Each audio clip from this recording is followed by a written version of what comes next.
안녕하세요. 자, 오늘은 이제 역대하를 시작할 차례입니다. 역대하 역시 성전에 관련된 이야기죠. 이제 다윗이 성전을 준비했다면 이제 솔로몬은 성전을 건축합니다. 그래서 1장부터 9장까지는 솔로몬이 성전을 건축하는 이야기이고, 그 이후로는 이제 솔로몬을 잇는 다윗 왕조의 여러 왕에 관한 이야기들입니다.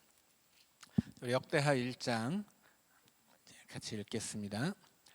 다윗의 아들 솔로몬의 왕위가 견고하여 가며 그의 하나님 여호와께서 그와 함께하사 심히 장대하게 하시니라. 자, 1절은 솔로몬의 왕위가 견고하다 이렇게 이야기하죠. 근데 우리가 열왕기서를 읽을 때는 그 견고해지는 왕위가 견고해지기 위해서 숙청된 많은 사람들이 있었습니다. 첫째는 솔로몬의 형 아도니아가 왕이 되려고 했다가 이제 제거됐고요. 자, 둘째는 아비아달 제사장이 파면돼서 고향으로 쫓겨갑니다. 또 셋째는 군대 장관이었던 요압이 처형당하고, 넷째로는 다윗을 저주했던 시므이도 처형을 당하게 됩니다. 자, 그런데 이것들은 한 사람 한 사람 그 개인적인 문제가 아니고 그가 상징하고 있는 의미들이 있어요. 그래서 아도니아 같은 사람들은 이제 왕위 계승권자였죠. 정당한 계승권을 가진 사람이 이제 솔로몬에 의해서 제거되었고요. 자, 제사장은 이스라엘의 권력은 두 기둥이 있죠. 하나는 이 성전의 권력이 신앙적인 권세이고, 또 하나는 정치적인 권세예요. 정치적인 권력의 정점에 있는 것이 왕이라면 신앙적인 권력의 정점에 있는 것은 대제사장입니다. 그런데 기존의 대제사장을 파면하고 자기가 세우는 새로운 대제사장을 임명한 것이에요. 그러면 이제 솔로몬은 그럼으로써 종교적인 권력까지도 가지게 되는, 그것까지 아우르는 왕이 되는 것입니다. 그리고 군대 장관이었던 요압을 처형함으로써 솔로몬은 이스라엘의 무력도 손에 쥐게 되는 거죠. 자, 그리고 다윗을 저주한 시므이가 처형당했는데, 시므이가 다윗을 향해 저주하고도 무사할 수 있었던 이유는 뭐예요? 북쪽 지파의 지지를 받고 있었기 때문이에요. 그러니까 이 시므이라는 사람은 그 한 개인이 아니라 그 다윗의 반대쪽에서 마치 야당처럼 다윗을 견제하고 있었던 북쪽 지파의 그 정치적 그룹들을 상징하는 인물입니다. 그 시므이를 처형함으로써 다윗은 이스라엘 안에서 어느 누구도 대적할 수 없는 이제 그런 왕이 되었다는 뜻이죠. 자, 그래서 열왕기에서 솔로몬이 왕위를 견고하게 만들어가는 과정은 그렇게 기존에 있는 권력 구조를 개편하고 그것을 자기가 손에 쥐임으로써 왕위가 견고해 가는 것이었는데, 오늘 이 역대하 1장에서는 뭐라고 이야기해요? 결국은 하나님이 하시는 일이죠. 하나님이 솔로몬의 왕위를 견고하게 하시는 것입니다. 솔로몬이 자기의 왕위를 위해서 한 일이 있다고 하더라도 그것은 사실은 아무 의미가 없는 거였어요. 왜냐하면 결국 그의 왕권은 하나님에게 달려있는 것이기 때문입니다. 자, 역대하 1장 2절입니다. 솔로몬이 온 이스라엘의 천부장들과 백부장들과 재판관들과 온 이스라엘의 방백들과 족장들에게 명령하여 솔로몬이 온 회중과 함께 기브온 산당으로 갔으니 하나님의 회막 곧 여호와의 종 모세가 광야에서 지은 것이 거기에 있음이라. 다윗이 전에 예루살렘에서 하나님의 궤를 위하여 장막을 쳐 두었으므로 그 궤는 다윗이 이미 기럇 여아림에서부터 그것을 위하여 준비한 곳으로 메어 올렸고, 옛적에 훌의 손자 우리의 아들 부살렐이 지은 놋 제단은 여호와의 장막 앞에 있더라. 솔로몬이 회중과 더불어 나아가서 여호와 앞 곧 회막 앞에 있는 놋 제단에 솔로몬이 이르러 그 위에 1000마리 희생으로 번제를 드렸더라.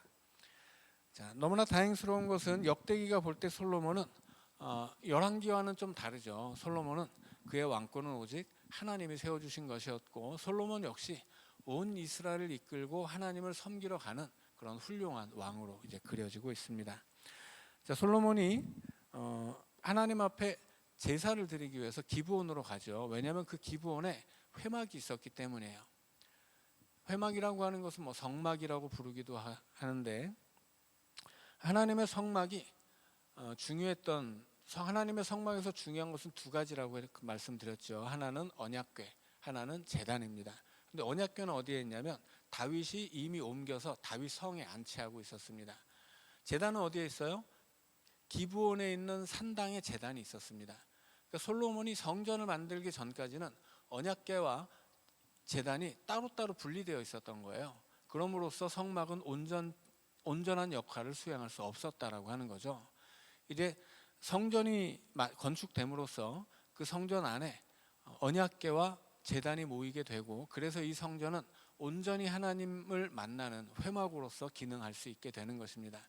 그런데 아직은 아니죠. 아직은 성전이 지어지지 않았고 언약궤는 다윗성에 있고, 이 모세가 지었던 성막은 그 제단과 함께 기브온에 있었다라고 하는 거죠. 그래서 하나님 앞에 제사를 드리려면 기브온으로 가야 되는 거예요. 왜냐하면 거기 제단이 있기 때문입니다. 그래서 제단이 있는 기브온의 성막으로 솔로몬이 온 이스라엘 회중을 끌고 가서 이제 하나님 앞에 희생 제사를 드리는데, 이제 1000마리의 희생 제사를 드리죠.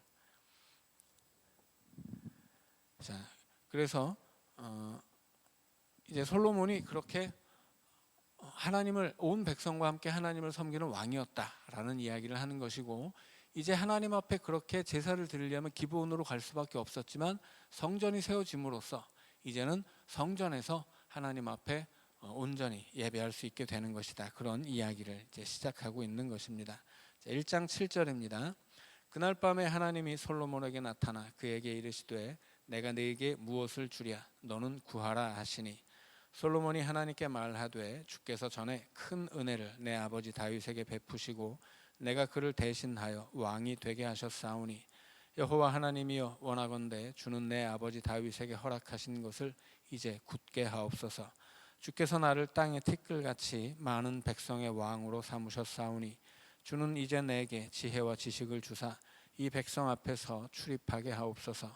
이렇게 많은 주의 백성을 누가 능히 재판하리이까 하니, 하나님이 솔로몬에게 이르시되 이런 마음이 내게 있어서 부나 재물이나 영광이나 원수의 생명 멸하기를 구하지 아니하며 장수도 구하지 아니하고 오직 내가 네게 다스리게 한 내 백성을 재판하기 위하여 지혜와 지식을 구하였으니, 그러므로 내가 네게 지혜와 지식을 주고 부와 재물과 영광도 주리니 네 전의 왕들도 이런 일이 없었거니와 네 후에도 이런 일이 없으리라 하시니라. 자, 솔로몬이 하나님 앞에 1000마리의 희생 제물을 바쳐서 제사를 드린 날 하나님이 솔로몬에게 나타나셨습니다. 묻죠. 내가 너에게 무엇을 하여 주랴 했더니 솔로몬은 지혜와 지식을 구하죠. 왜 지혜와 지식이 필요하냐면 백성을 재판하기 위해서입니다. 근데 이 재판에서 이 재판을 공정하게 하기 위해서죠. 근데 공정한 재판의 다른 말이 구약 성경에서 한마디로 정의예요. 구약 성경이 말하는 정의는 언제든지 공정한 재판을 의미하는 것입니다. 그래서 이 소예언서들을 보면 재판이 공정하게 되지 않는 경우들이 있죠. 뇌물을 받고, 부자들에게 뇌물을 받고 가난한 자들에게 불법적인 재판을 해주는 거죠. 자, 그래서 그렇게 공정하지 못한 재판, 아는 사람이라 봐주고 있는 사람이라 봐주고 나에게 유리하니까 봐주고, 이런 것들이 불의예요.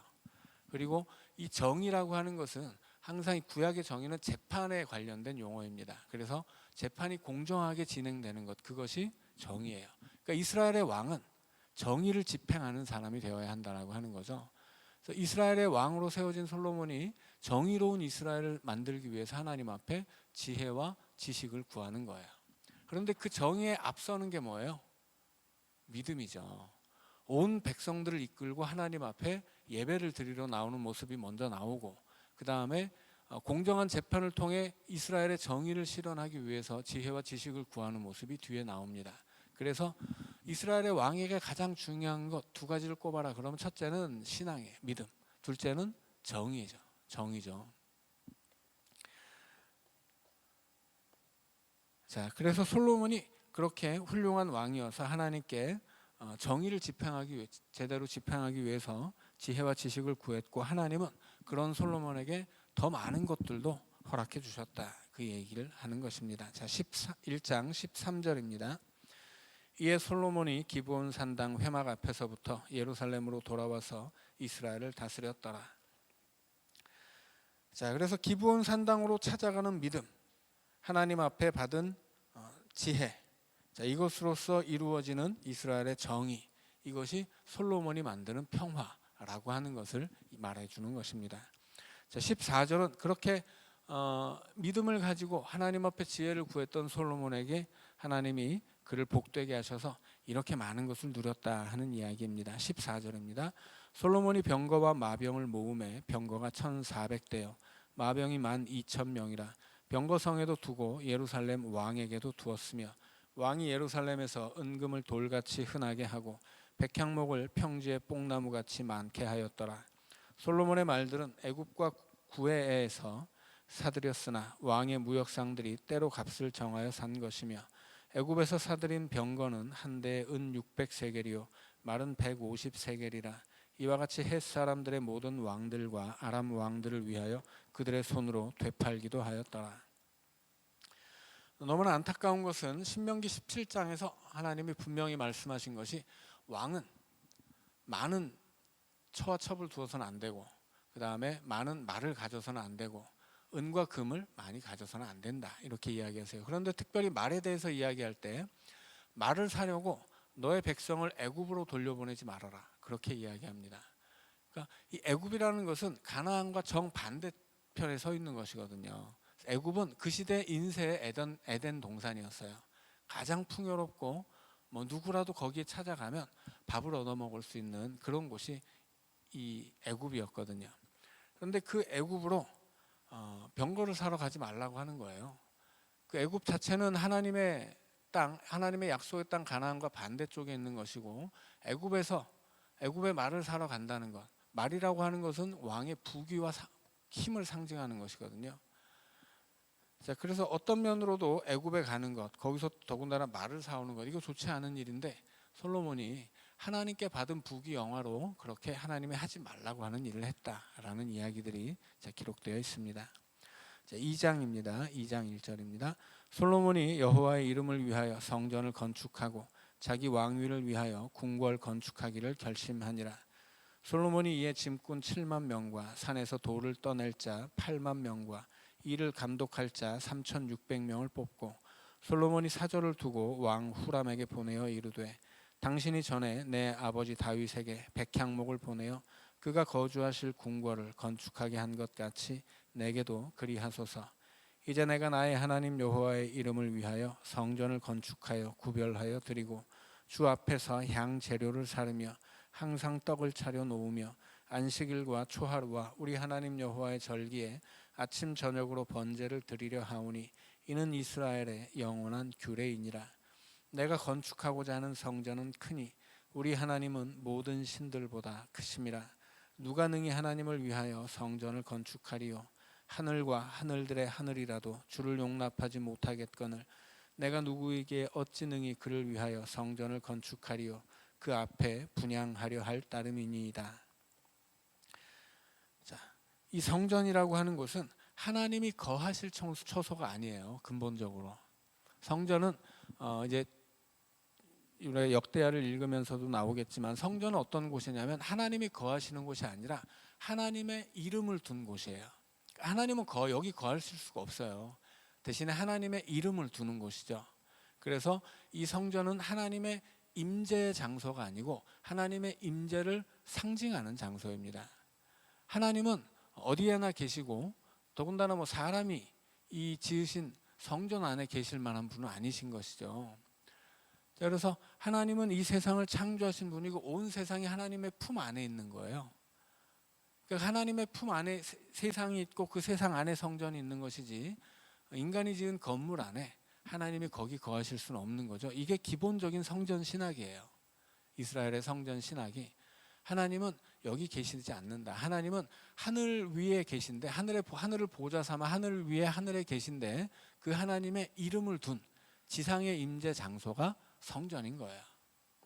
그래서 하나님을 여기 두겠다고 성전을 지은 것이 아니라 우리는 다만 이곳에서 하나님을 예배할 따름이다라고 이제 이야기를 하는 거죠. 그것이 6절 마지막의 말씀이에요. 그 앞에 분향하려 할 따름이다. 우리는 여기를 우리가 하나님의 이름을 두신 그 임재의 상징으로 삼는 것이고, 여기서 우리가 예배를 드리려고 하는 것이지 하나님을 여기 모시려고 하는 게 아니다, 이런 얘기죠. 자, 그래서 이 성전 신학이라고 하는 것은 이 성전 신학이 잘못되면 나중에는 이제 잘못되게 되죠. 이스라엘이 이 하나님을 배신하고 이제 우상을 섬기면서 이 하나님을 성전에 가둬요. 하나님이 여기 계시다라고 생각하는 거. 그래서 우리가 밥 주면 밥을 얻어먹는 하나님. 그게 뭐예요? 제물을 바치면 그 제물 받아먹는 하나님. 그러면 제물을 바치면 어떻게 되는 거예요? 제물에 합당한 걸 또 토해내는 하나님이라고 믿는 거예요. 그게 병든 신앙이에요. 그러니까 하나님을 자판기 정도로 만드는 거죠. 하나님은 내가 동전을 집어넣으면 커피를 토해내는 것처럼 이 기계가 그렇게 하나님을 성전에 가둬놓고 내가 제물을 먹여드리고 원하는 걸 받아가는, 이게 우상 숭배하는 신앙이에요. 그게 어떤 신앙이냐면 그 다른 이방 신들을 섬기는 방식이거든요. 그래서 하나님은 분명하게 말씀하세요. 내가 니네한테 재물 받아 먹겠느냐? 이 세상이 다 내 것이고 들의 모든 짐승 내가 만들었는데 내가 니네한테 얻어 먹겠느냐? 이런 말씀하시죠. 하나님은 우리에게 받아가는 분이 아니세요. 우리에게 주시는 분이시죠. 그래서 우리가 하나님께 드리는 것이 있다면 그것은 내가 감사하기 때문에 드리는 감사의 표현인 것이지, 내가 뭔가를 하나님께 드림으로써 하나님에게서 얻어내는 대가성이 아니다라고 하는 게, 대가성 뇌물이 아니에요. 대가성 뇌물을 바치는 것은 우상숭배의 방식입니다. 그래서 우상숭배자들은 성전을 지어놓고 거기다가 자기가 믿는 신을 가둬놔요. 그리고 먹이를 주고 또 이렇게 소를 키우면서 풀 주고 젖을 얻어먹듯이 그렇게 신을 기르는 것이 우상숭배자들의 신앙이거든요. 자, 그러나 하나님은 그렇지 않다라고 하는 거예요. 자, 하나님은 성전에 계시지 않아요. 하늘에 계세요. 하늘의 보좌에. 그런데 당신의 이름을 여기에 두시고 이곳에서 드리는 예배를 받으시는 거예요. 자, 그것이 구약 성경의 가장 기본적인 성전 신학이라고 하는 것을 기억하고 있어야 합니다. 자, 7절입니다. 이제 청하건대 당신은 금, 은, 동, 철로 제조하며 자색, 홍색, 청색 실로 직조하며 또 아로 새길 줄 아는 재주 있는 사람 하나를 내게 보내어 내 아버지 다윗이 유다와 예루살렘에서 준비한 나의 재주 있는 사람들과 함께 일하게 하고, 또 레바논에서 백향목과 잣나무와 백단목을 내게로 보내소서. 내가 알거니와 당신의 종은 레바논에서 벌목을 잘 하나니 내 종들이 당신의 종들을 도울지라. 이와 같이 나를 위하여 제목을 많이 준비하게 하소서. 내가 건축하려 하는 성전은 크고 화려할 것이니이다. 내가 당신의 벌목하는 종들에게 찌은 밀 2만 고루와 보리 2만 고루와 포도주 2만 밭과 기름 2만 밭을 주리이다 하였더라. 자, 두로왕 후람과 이제 거래를 하는 거죠. 우리가 성전 지으려고 하니까 여러 가지 재료를 좀 보내주세요. 그러면 우리도 그에 합당한 가격을 치르고 또 뭐 돌을 뜨든 나무를 베든 우리가 일꾼들을 보내서 돕게 할 테니까 원활하게 진행될 수 있게 좀 도와주십시오라고 이제 요청을 하는 것입니다. 자, 11절입니다. 두로왕 후람이 솔로몬에게 답장하여 이르되 여호와께서 자기 백성을 사랑하심으로 당신을 세워 그들의 왕을 삼으셨도다. 후람이 또 이르되 천지를 지으신 이스라엘의 하나님 여호와는 송축을 받으실지로다. 다윗 왕에게 지혜로운 아들을 주시고 명철과 총명을 주시사 능히 여호와를 위하여 성전을 건축하고 자기 왕위를 위하여 궁궐을 건축하게 하는도다. 내가 이제 재주 있고 총명한 사람을 보내오니 전에 내 아버지 후람에게 속하였던 자라. 이 사람은 단의 여자들 중 한 여인의 아들이요 그의 아버지는 두로 사람이라. 능히 금, 은, 동, 철과 돌과 나무와 자색, 청색, 홍색 실과 가는 배로 일을 잘하며 또 모든 아로 새기는 일에 익숙하고 모든 기묘한 양식에 능한 자이니 그에게 당신의 재주 있는 사람들과 당신의 아버지 내 주 다윗의 재주 있는 사람들과 함께 일하게 하소서. 내 주께서 말씀하신 대로 보리와 기름과 포도주는 주의 종들에게 보내소서. 우리가 레바논에서 당신이 쓰실 만큼 벌목하여 때를 엮어 바다에 띄워 욥바로 보내리니 당신은 제목들을 예루살렘으로 올리소서 하였더라. 자, 여기서 이제 그 두로 왕 후람에게 기술자를 구하는데 그냥 마냥 그 이방인이면 뭔가 이상한 거죠. 하나님의 성전을 짓는데 이방인을 데려와서 쓴다. 이것이 이상한 일이죠. 근데 너무나 다행스럽게도 이 이방인은 단 지파의 자손과 이제 연관이 있습니다. 단 지파는 이스라엘의 가장 북쪽을 차지하고 살았던 지파이죠.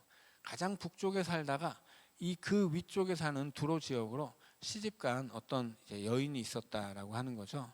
그래서 이 단 지파의 여인이 두로로 시집가서 낳은 아들이 이제 솔로몬의 성전의 기술자로 초빙이 되는 거예요.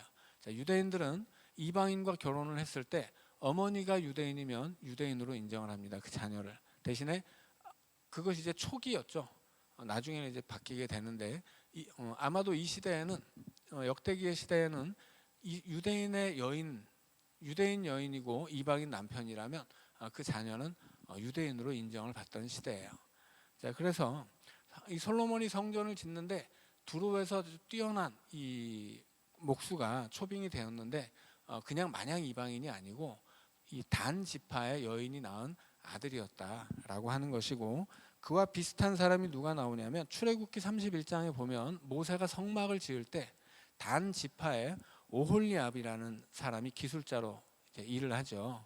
그 성막을 지을 때도 모세 시대 성막을 지을 때도 단 지파의 기술자가 그 성막에 이제 그 뭐라고 해야 되나, 뭐 대목이라고 해야 되나요, 요즘 말로 그 대장, 인테리어 이제 대장이 돼가지고 공사를 진행했었고요. 자, 이번에 솔로몬이 성전을 지을 때도 역시나 단 지파 출신의 기술자가 와서 일을 했다라고 하는 이야기입니다. 자, 17절입니다. 전에 솔로몬의 아버지 다윗이 이스라엘 땅에 사는 이방 사람들을 조사하였더니 이제 솔로몬이 다시 조사함에 모두 15만 3,600명이라. 그 중에서 7만 명은 짐꾼이 되게 하였고 8만 명은 산에서 벌목하게 하였고 3만 6천 명은 감독으로 삼아 백성들에게 일을 시키게 하였더라. 자, 이제 본격적으로 공사가 시작되었습니다. 다윗도 수많은 이스라엘에 살고 있었던 이방인들을 기용하는데 솔로몬이 다시 한번 조사를 해서 이제 철저하게 준비하고 일을 시작했다는 이야기예요. 자, 이스라엘 땅에 살고 있는 이방인들은 두 종류인데, 첫째는 가나안 원주민들이에요. 그들이 다 쫓겨나지 않았죠. 그 다음에 둘째는 전쟁을 통해서 잡혀온 포로들입니다. 자, 이 사람들은 기본적으로 이스라엘 백성들의 종으로 살고 있는 사람들이에요. 그래서 하나님의 성전을 짓고 솔로몬의 궁을 짓는 것은 백성들의 노역이 필요한 일이거든요. 요즘처럼 그 시대에 뭐 사람들이 뭐 다 인부를 사다가 돈 주고 하는 그런 시대가 아니죠. 국가적인 국책 사업이 있으면 다 백성들을 징집하게 되는 거예요. 그런데 이스라엘 백성들을 징발하지 않고 이방인들을 징발했다라고 이야기하는 거죠. 그래서 하나님의 성전을 지을 때 뭐 부당한 것이라고는 전혀 없었다, 이런 얘기를 하고 있는 거예요. 자, 3장입니다.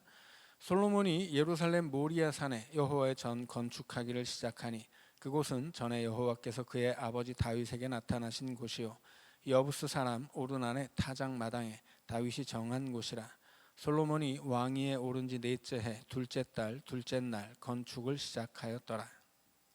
자, 이제 3장에서 드디어 이제 솔로몬이 예루살렘의 성전을 건축하는데 그 건축 장소가 어디예요? 모리아산이에요. 모리아산은 어떤 곳이에요? 이스라엘 민족의 조상 아브라함이 그의 아들 이삭을 하나님 앞에 바치려고 제단을 쌓았던 곳입니다. 그러니까는 이 예루살렘 성전의 정통성을 아브라함으로 소급하는 거예요. 자, 열왕기에서는 어떤 이야기를 하냐면 이때 솔로몬이 왕위에 오른 지 넷째 해 둘째 달 둘째 날 건축을 시작했다고 할 때 이 솔로몬이 왕위에 오른 지 4년이 지난 후에 건축이 시작됐다라는 얘기는 똑같지만 열왕기는 어디로 이걸 끌고 가냐면 출애굽한 지 480년 만이었다, 이렇게 이야기를 합니다.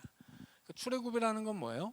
이스라엘 민족이 출애굽을 해서 시내산에 도착하고 거기서 하나님과 언약을 맺음으로써 비로소 애굽의 노예들이 하나님의 백성이 됩니다. 그 전까지 이스라엘은 민족이 아니에요. 그 전까지 이스라엘은, 시내산 전까지의 이스라엘은 그냥 야곱의 자손들입니다. 야곱의 자손이 하늘의 별처럼 많아진 거예요. 자, 그런데 그 야곱의 자손들이, 하늘의 별처럼 많아진 자손들이 시내산으로 가서 하나님과 언약을 맺어요. 그리고 하나님의 백성이 됩니다. 그때부터 이스라엘은 하나님의 백성인 이스라엘 민족으로 시작하는 거예요. 그래서 솔로몬의 성전을 지을 때 이 성전이라고 하는 건 뭐예요? 이제까지는, 그 전까지는 성막이었거든요. 이동식 예배당이었는데 이제 고정된 거죠. 하나님 앞에 예배드리는 장소가 딱 고정되는 거예요. 이제부터 하나님을 예배하는 자리는 여기예요. 그러니까 이제 이스라엘의 신앙의 중심지가 결정되는 어떤 그 이스라엘 역사의 어떤 전환점이라고 할 수 있는 것이 성전의 건축입니다.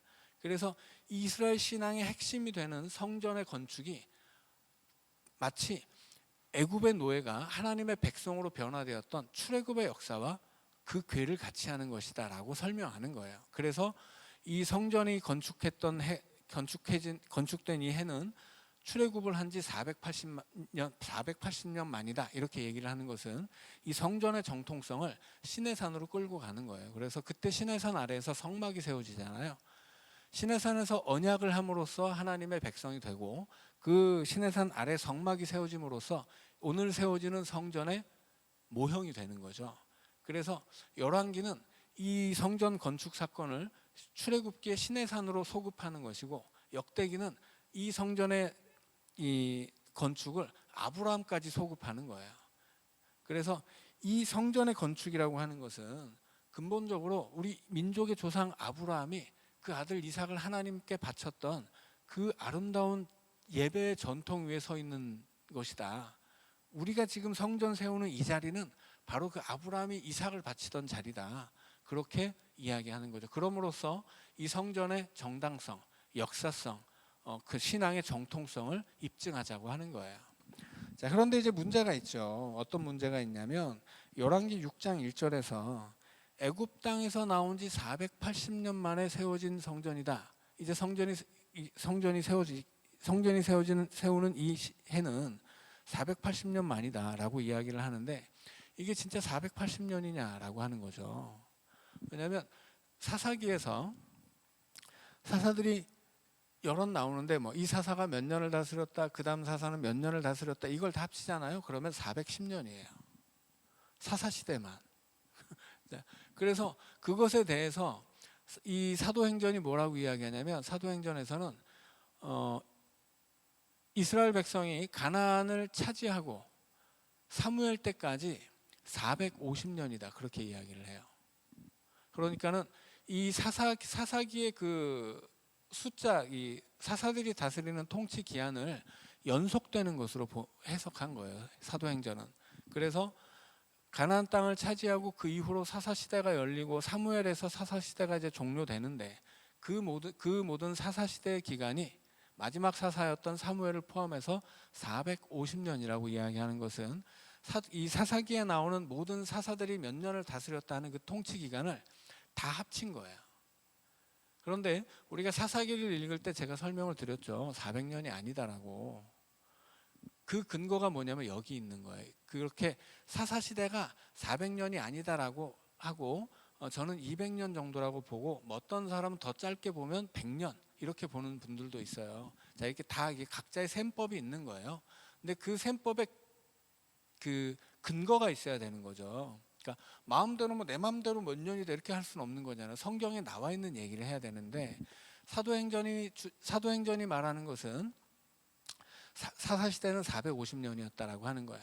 그런데 지금 역대기는 뭐예요? 역대기는 그건 아니야. 그건 택도 없는 얘기야. 사사시대가 450년이면 지금 출애굽 이후에 출애굽 기한 40년, 전쟁하는 시간, 그리고 사사 다음에 다윗의 통치 기간, 솔로몬의 통치 기간, 사울이 통치 기간, 다윗의 통치 기간, 이거 더 많잖아요. 자, 그래서 그 사도행전의 이야기로 치자면 출애굽 이후에 성전이 세워지기까지는 대략 600년 정도가 걸려요. 근데 좀 다르죠.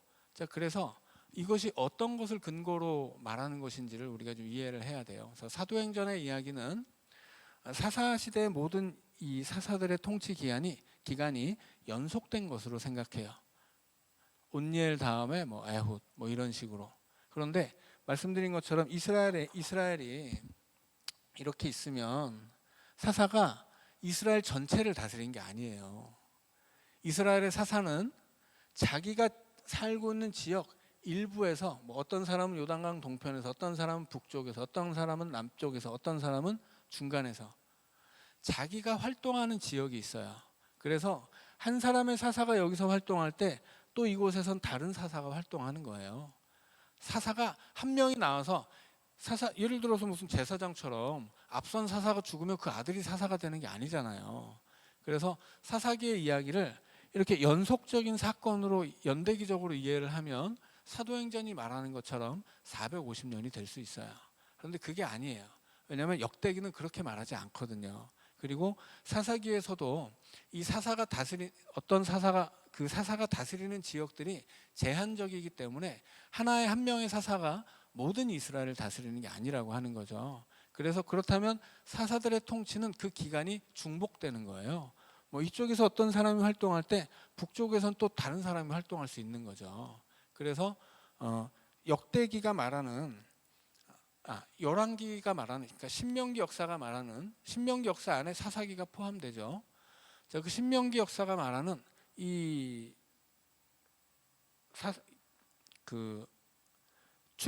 출애굽 이후로 솔로몬 성전이 세워지기까지의 기간은 480년이에요. 그렇게 되려면 신명기 역사가 포함하고 있는 사사기는 사사기 안에서 사사들의 통치는 연대기적으로 이해될 수 없습니다.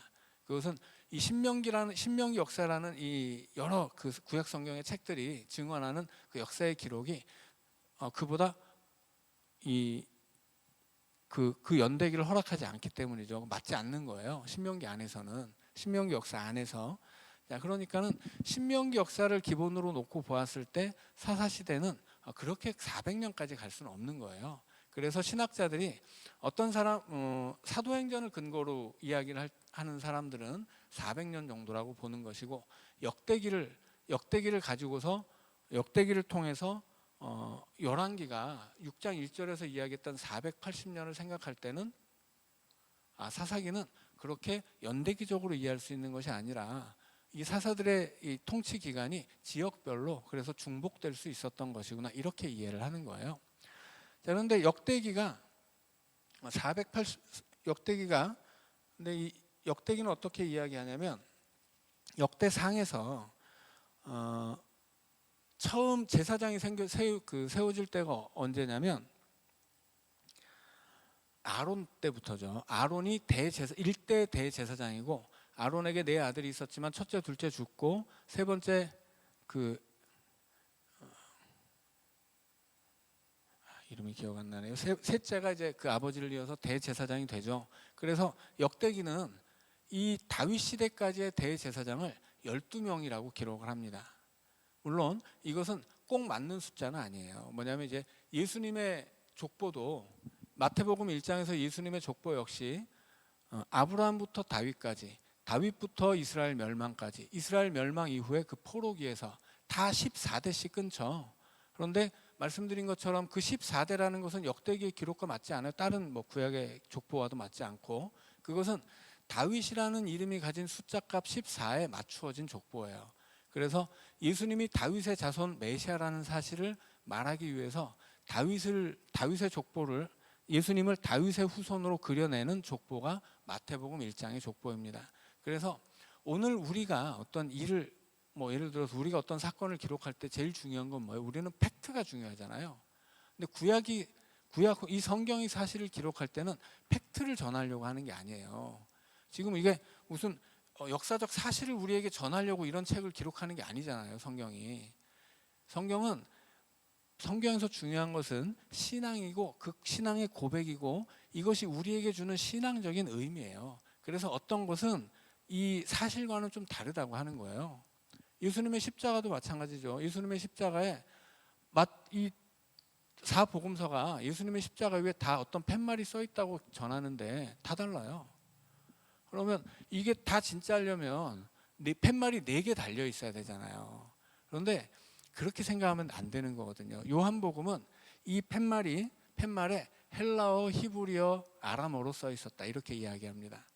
근데 사복음서는 다르게 얘기해요. 그리고 써 있는 죄명도 다르고, 요한복음이 세 개의 언어로 써 있었다라고 하는 얘기는 뭐냐면 예수 그리스도는 헬라인에게나 히브리인에게나 혹은 그 중간에서 아람어를 쓰는 사람들에게나 누구나, 히브리라는 것은 이스라엘 정통의 언어이고 아람어는 이스라엘 백성들이 헬라 세계에 가서 배워온 언어이고 헬라어는 로마인들의 언어예요. 그래서 예수 그리스도는 온 세상의 메시아라는 것을 밝히기 위해서 예수님의 죄패의 세 가지 언어로 예수님이 유대인의 왕이라고 기록됐다, 이렇게 요한복음은 쓰는 거거든요. 그러니까 이것은 정말 그 패에는 뭐라고 써 있었던 거야? 요한복음이 다르고 마태복음이 다르네, 이렇게 생각하면 안 되고, 마태복음이 고백하는 예수 그리스도를 그 죄패가 설명하는 것이고, 요한복음에 나와 있는 예수님의 십자가에 달린 죄패는 요한이 고백하는 예수 그리스도를 설명하는 죄패예요. 그래서 그것을 기록하는 의도에 따라서 조금 달라질 수 있다라고 하는 거죠. 그런데 이것을 팩트라는 기준으로 보면 이건 다 거짓말이 되는 거예요. 근데 그건 성경을 잘못 보는 거죠. 중요한 것은 이 예수님의 십자가에 매달려 있던 그 패가 뭘 말하고 있느냐, 요한에게. 또 마태는 그것을 가지고 무슨 말을 하는 것이냐, 그 얘기를 들어야 하는 것이지, 여기서 팩트가 뭐냐를 따지려고 하면 그것은 성경을 읽는 태도가 아니라고 하는 거예요. 자, 그래서 우리가 이 역대기와 혹은 열왕기 혹은 다른 사도행전, 이것들에서 연도가 차이가 나요. 그런데 사실은 이게 수천 년 전에 있었던 이야기를 정확한 연도를 기록해서 우리에게 전해줄 수 있었을까요? 그렇지 않죠. 그래서 사도행전에 나온 450년도 대략 450년이다, 약이라는 말이 붙어요. 정확하지 않다는 거예요. 성경은 팩트를 전하고 싶은 건 아니거든요. 그것이 대략이어도 좋고 정확해도 좋아요. 여기서도 다윗도 넷째 해 둘째 달 둘째 날, 굉장히 세부적으로 전하죠. 여기서는 팩트를 전하고 싶은 거예요. 어떤 팩트예요? 이것은 역사적인 사실이다, 그날 성전이 세워졌다, 이런 얘기를 전하고 싶은 거죠. 그러나 이것이 이 성경 다른 곳에서 조금 다른 이야기가 나올 수 있는데, 그것을 팩트라는 기준으로 보면 안 되고 이것이 어떤 맥락에서 기록된 이야기인지 우리는 그것을 알 수 있어야 합니다. 설명을 하다 보니까 시간이 너무 길어졌네요. 여기까지 읽고 우리 3분 쉬었다가 또 이어서 읽도록 하겠습니다.